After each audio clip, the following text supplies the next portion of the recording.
Hi, it's Elizabeth from Tyne Valley Motorhomes, and today we'll be doing the handover video of the Odd Trail Tracker EKS.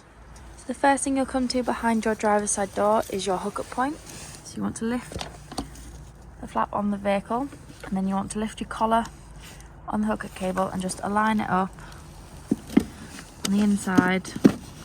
You push it on, and then when you want to disconnect, you want to push this blue lever down and then pull at the same time. It'll pop off. When you're connecting your cable to the vehicle, make sure you hook the cable up to the vehicle first and then to the mains, and then when you're disconnecting, disconnect from the mains and then the vehicle, as you don't want to be walking around with a live hookup lead. So the next thing you'll come to is your gas water heater vent. So you want this cover on when you are travelling so you don't get any dirt or grime in the vent itself. However, if you want to take it off when you get to a site, just pull at the bottom and then lift off. If you put this in your driver or passenger door, when you get in to leave, you'll be able to see it and then pop it on just to protect it a little bit. If you've accidentally left it on and then you've turned your water heater on using the gas, it won't work. Nothing will break, it'll just fail. So you'll have to turn it off on the inside of the van, come outside, take the cover off, give it a couple of minutes to let the trapped gas escape, and then you can turn it back on and then it'll work properly. Just below your hookup cable, you've got your dirty water drain off point. So if you just push the lever to the back, you'll see that the dirty water is draining off your vehicle. You want to do this when you are leaving a campsite, as you don't want to travel home with the extra weight of water that you're not going to be able to use again. And then when you are winterising your vehicle, you want to make sure that all the water is drained out, and then you can leave the tap open through the winter and then close it when you come to use it again in the summer. Just above the back wheel on the driver's side, you've got your external shower point. As long as you've got your fresh water tank filled with water and your water pump turned on, you'll be able to use the hot and cold settings on your external shower once you've just pushed it in and connected it.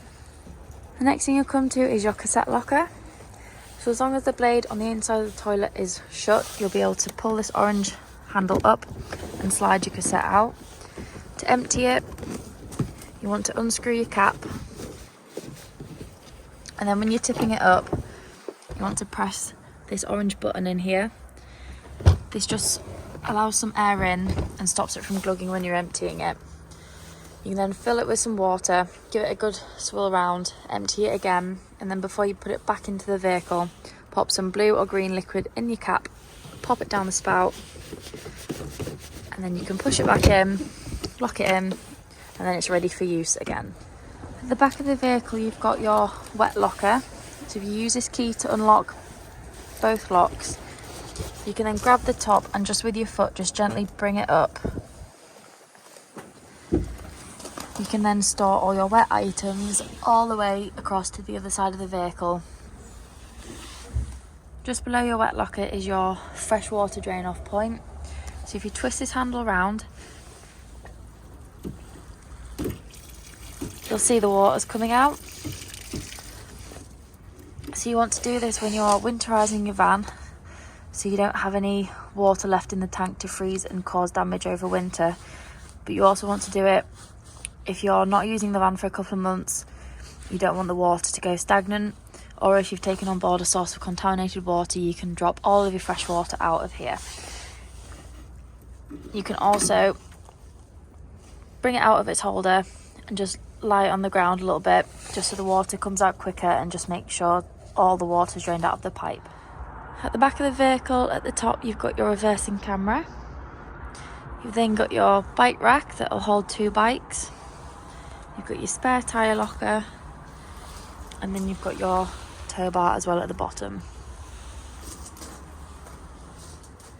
So to fill your freshwater tank up, you want to use your key, unlock, and then pull the cap off. You then got a hose pipe and some adapters, as some sites just provide the press tap. You attach it, and then you can pop your hose pipe through there and fill up your freshwater tank. Once you're done, pop your cap back on and then lock it so no one can tamper with your fresh water. The next thing you'll come to is your external locker that leads to the inside of the van under one of the benches. Next thing we'll come to is your gas locker. So if you lift the front up and then just click it into the holder on the side of the van, your gas locker will then hold 2 6-kilogram bottles. Always remember to strap them in nice and tight when you first put them in, just to stop them rattling around when you're travelling. When you're popping your pigtail on, remember it's left to tighten, right to loosen, opposite way round as it's gas, and you'll need a spanner just to nip it up tight. And then on top of the bottle is where you open and shut the gas flow off. If you've opened your bottle but you're not getting gas within the vehicle, just press this black button down for a couple of seconds and you get a whoosh of gas, and it just releases it through to the van. Just on the outside of your passenger door is your diesel filler. You want to use your ignition key to open the cap and lock the cap. On the inside of the door you've got your ideal tyre pressures. Under your passenger seat you've got your toolkit. Engine batteries under the floor, and then you've got your bonnet release just here on the inside of the door. So under the bonnet, the main things you want to focus on is your screen washer fluid, you've got your power steering fluid, brake fluid, your engine coolant, got your oil, and then your dipstick. Got your negative here, and then your positive that's just covered by this little cap. And then you've got your weight plates on the front as well. The first thing you want to do when you get into your vehicle is turn your main control panel on.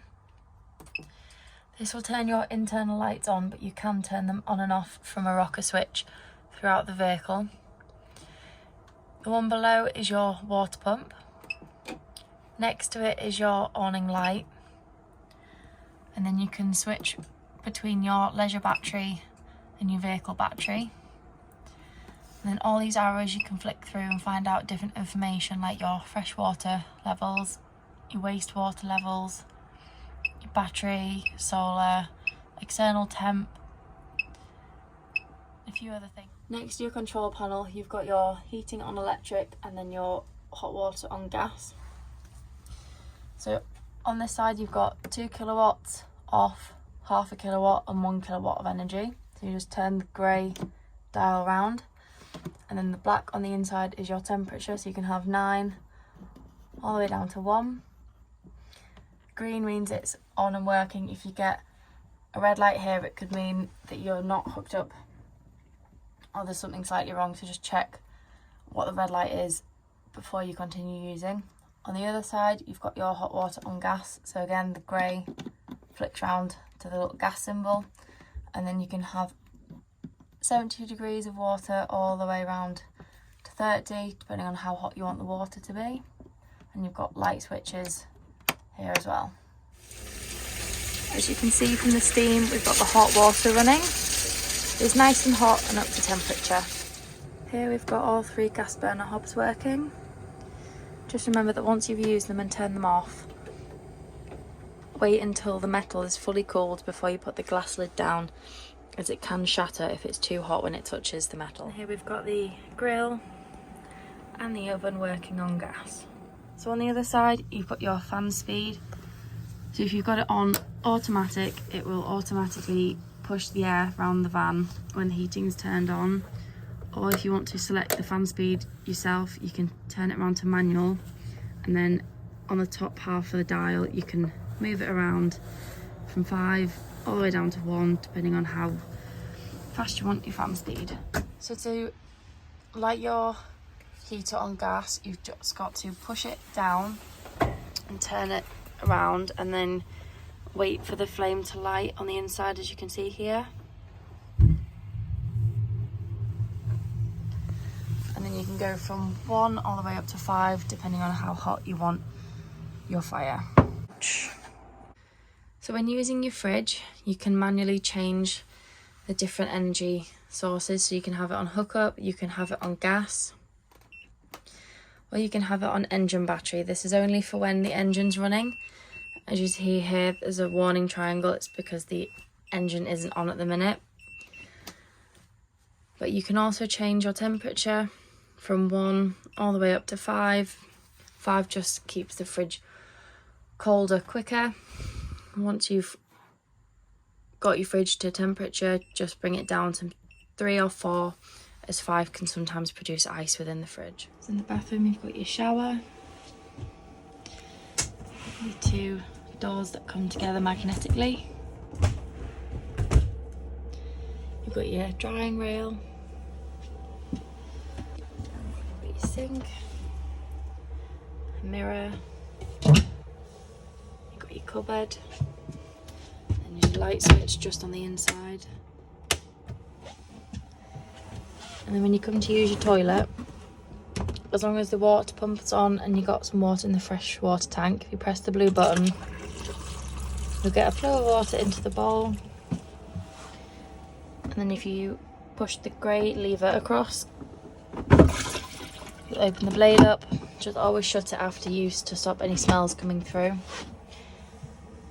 You've got a fan as well that you can turn on and off. And then when this goes red, it means your cassette is full and it's ready to be emptied. When you want to use your fan, always open the skylight first.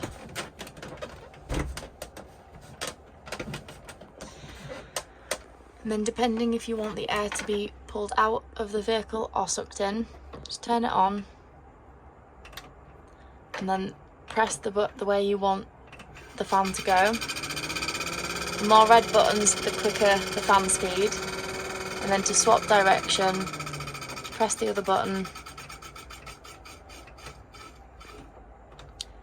and it will stop and spin the other way.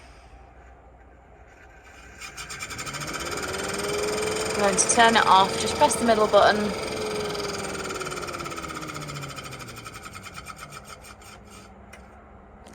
And then always shut the skylight before you travel off, as it can get damaged in transit if it's open and the wind gets under it.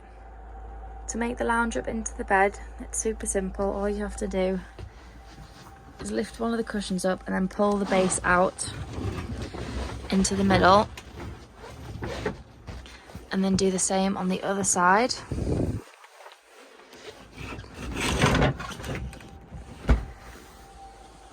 can then put your backrest cushions in the 2 spaces.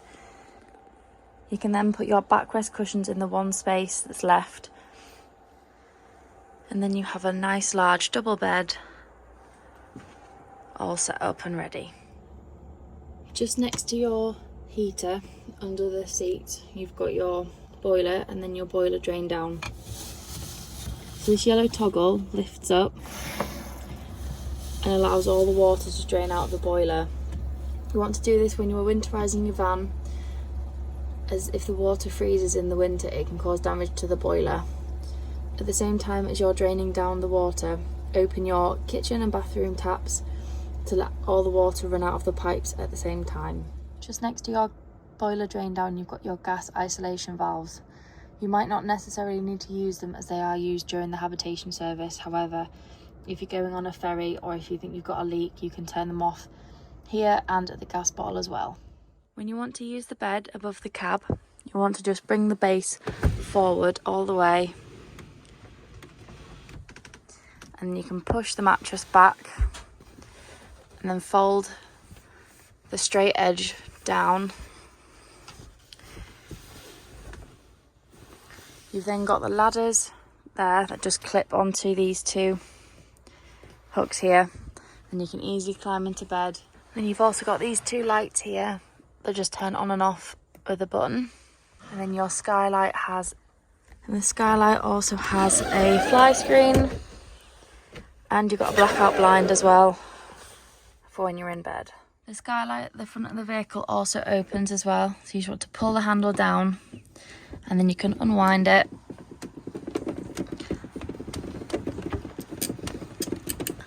And you can see it'll give you a little bit of a breeze, but just make sure you always have it closed when travelling, as these can easily be damaged if wind gets under them while travelling.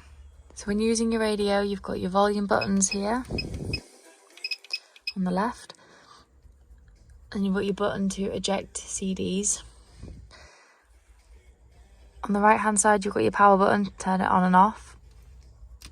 And you've got your home button here. So from here you can have your auxes, you've got your GPS.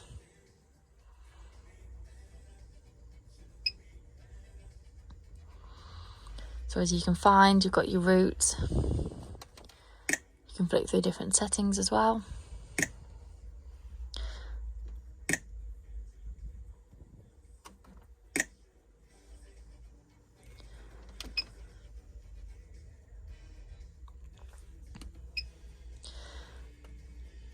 You've got your normal stations through radio, so you can flick through, or you can search, and then you've got your radio settings as well. You've got your air controls, you've got your fan speed, the direction, the temperature on the outside. And then you've got your hazards, you can lock and unlock the vehicle. You've got your cigarette lighter here.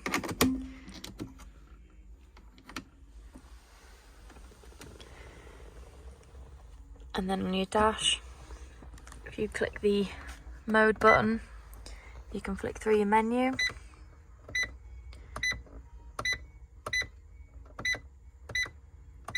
You can change the language, you can change the date and time. If you want to exit the menu, keep going through to menu, exit, and then click the mode again. And then on the steering wheel, you've just got your windscreen wipers, you've got your lights, your indicators,